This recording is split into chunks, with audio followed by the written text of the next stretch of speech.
जय हिंद। मैं नुमान बाबर, उत्तर प्रदेश, जिला गाजीपुर। और मेरी मौजूदगी आज ऐतिहासिक गांव बारा की धरती पर है। गंगा और करमनाशा नदी के तट पर बसा यह गांव बिहार राज्य की सीमा से सटा हुआ है।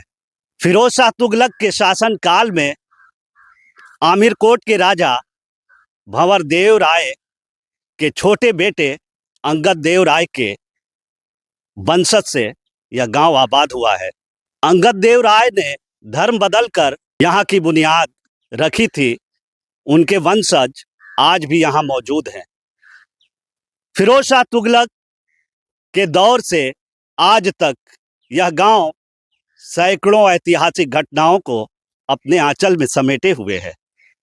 यही वह गांव है जो मुगल दौर का गवाह रहा है। 26 जून 1539 में यहीं की सीमा पर मुगल बादशाह हुमायूं और अफगानी शासक शेर शाह सूरी के बीच जंग हुई थी, जिसे इतिहास में चौसा के युद्ध के नाम से जाना जाता है। उस युद्ध में बारा के गयूर पठानों ने शेर शाह सूरी का साथ दिया था, जिसमें शेर शाह सूरी ने जीत हासिल की थी।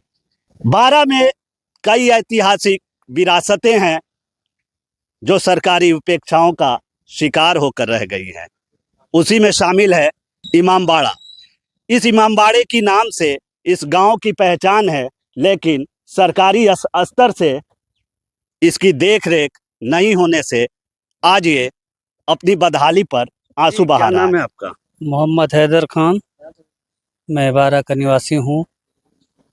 और गांव में इमामबाड़े का के नाम से यह गांव प्रसिद्ध है। अन्य कई ऐतिहासिक यहाँ घटनाएं हुई हैं। क्रांतिकारियों का केंद्र भी यह गांव रहा है। आज हम इस इमामबाड़े का इतिहास आपसे जानेंगे।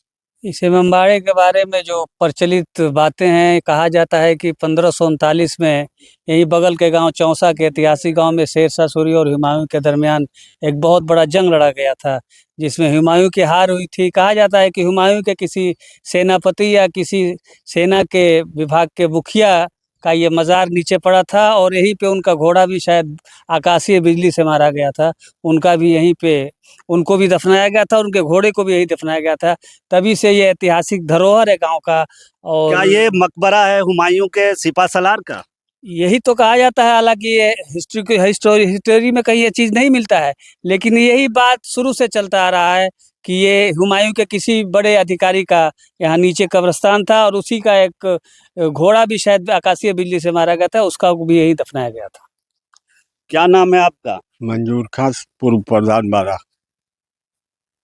गांव में इमामबाड़े के नाम से ये प्रसिद्ध है। बताया जाता है कि ये हुमायूं के किसी सिपा सलार का मकबरा है।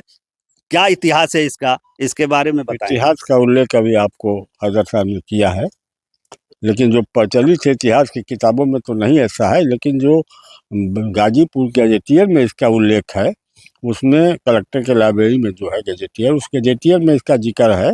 और इसका जिक्र जो मैंने पढ़ा है, देखा है उसको जो किताबों में, उसमें इसका जिक्र बाबर ने जो अपनी ऑटोबायोग्राफ लिखा है तज के बाबरी फारसी, उसमें तर्की जबान में, उसमें भी उसका जिक्र है।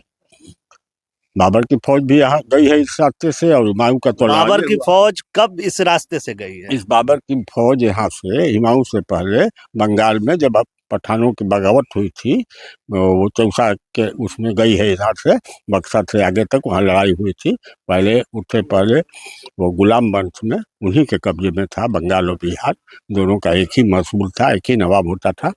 वो नवाब जो था, क्या नाम मैं भूल रहा हूँ अभी, उसके बगावत में उसको दबाने के लिए बाबर की फौज गई थी। इसलिए बाबर ने इस गाँव का भी जिक्र किया है, क्योंकि ये टीलानुमा गाँव था, और तज के बाबरी में इसका जिक्र उसने बाबर के नाम से किया है। और फारसी जबान में बारा का नाम बाबर ही लिखा है उसने। बाबर के माने किला के होते हैं। ये 1857 के पहली क्रांति में अंग्रेजों ने जो तोप की गोलाबारी किया क्रांतियों नहीं, यहाँ तो जो इतिहास में है चौसा का युद्ध, अफगानी शासक शेर शाह सूरी और मुगल बादशाह हुमायूं के बीच जंग हुई थी, ये 1539 में हुई जी थी। जी 1539 में हुई थी। उस वक्त का ही लोगों का प्रचलन यही है, किताबों में भी यही है, जो गाजीपुर के पुराने इतिहासकार हैं, विवेकी राय जैसे लोगों ने जो लिखा है उसमें, कि उसी वक्त हुमायूं के फौज का ही कोई सेनापति थे जिनका यहाँ मकबरा बना है, मजार बना है, जैसा कि बताया गया कि उनके घोड़े का भी यहाँ मकबरा तो था। ये मकबरा है, इमामबाड़ा है, इस पे क्या इस पे कोई मीनार भी था? इसके ऊपर मीनार बना था, वो आपके जो ईरानी ये है कला है उसके हिसाब से वो बना था, उस पर मिजाज था, बिजली गिरने से गिर गया वो, क्योंकि इसका देख रेख आसार कदीमा ने नहीं किया, उसके लिस्ट में इसको नहीं लिया। आज यहाँ सरकार के स्तर से, सरकारी स्तर से, शासन स्तर से क्या व्यवस्थाएं होनी चाहिए, वो उपलब्ध नहीं हो पा रही हैं।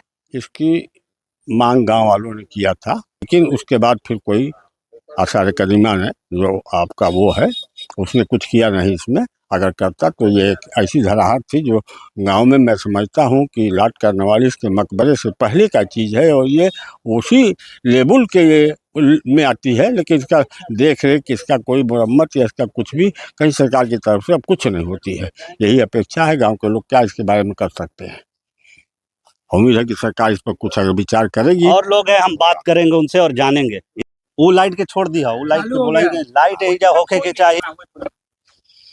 जी आप जी हम 12 गांव में ये बताया जाता है कि 1539 के जो मुगल बादशाह हुमायूं और अफगानी शासक शेर शाह सूरी के बीच जंग हुई थी, उसी हुमायूं का ही ये किसी सिपा सलार का मकबरा बताया जाता है। क्या सच्चाई है और क्या यहाँ व्यवस्थाएं होनी चाहिए? भाई हम लोग तो तवारीख के बारे में नहीं जानते हैं, मगर इतना मोर देन 80 बरस उम्र हो गया जब से हम देख रहे हैं कि इसकी हालत तो खस्ता थी, फिर बीच में थोड़ा सा रिपेयर हुआ है, तभी थोड़ा सा इत्मीनान बख्श हुआ है, वरना गिरा ढहा रहता था। लेकिन कम से कम ये शेर शाह सूरी के ज़माने का ही जो चौसा में जंग हुआ था हुमायूं से और शेर शाह से, उसी के ज़माने में लोग ऐसा कहते हैं कि लश्कर इधर से गया, उससे भी किसी एक का डेथ हुआ तो यहाँ एक मकबरा बना दिया गया। उसमें और थोड़ा सा इलेक्ट्रिक का इंतज़ाम कर दें और बैठने उठने का इंतज़ाम कर दें, किसी को पेट पर अगर महीना 2 महीना में साफ सुथरा कराने का इंतज़ाम कर दे तो अच्छा देखने लायक जगह है। गंगा के किनारे है मंदिर, और लगभग मंदिर मस्जिद एक ही रास्ते में है। यहाँ हमारा गांव अजब बना हुआ है, ऐसा नहीं है, एक ही घर बगल में मस्जिद भी है, मंदिर भी है। मस्जिद के बगल में आंगन में हिंदू बसे हुए हैं। यह गांव 1857 में क्रांतिकारियों का केंद्र रहा है। यहाँ के स्वतंत्रता संग्राम सेनानी क्रांतिकारी निशान खान के नेतृत्व में क्रांतिकारियों ने अंग्रेजों के खिलाफ विद्रोह किया था। अंग्रेजों ने क्रांतिकारियों से खौफजदा होकर निशान खान के घर को जला दिया था और 12 गांव पर तोप से गोलीबारी की थी। आज़ाद हिंद फौज में शामिल होकर यहीं के जव्वाद खान ने अंग्रेजों के खिलाफ बिगुल फूंका था, जिसका नतीजा यह हुआ कि अंग्रेजों ने यहाँ के 22 क्रांतिकारियों को पीपल के पेड़ पर फांसी दे दी थी। इसके अलावा भी यहाँ कई घटनाएं, ऐतिहासिक घटनाएं हुई हैं, जिसका प्रमाण इतिहास के किताबों में मिलता है। मैं नुमान बाबर, IDTV के लिए कैमरा पर्सन आज़ाद खान के साथ।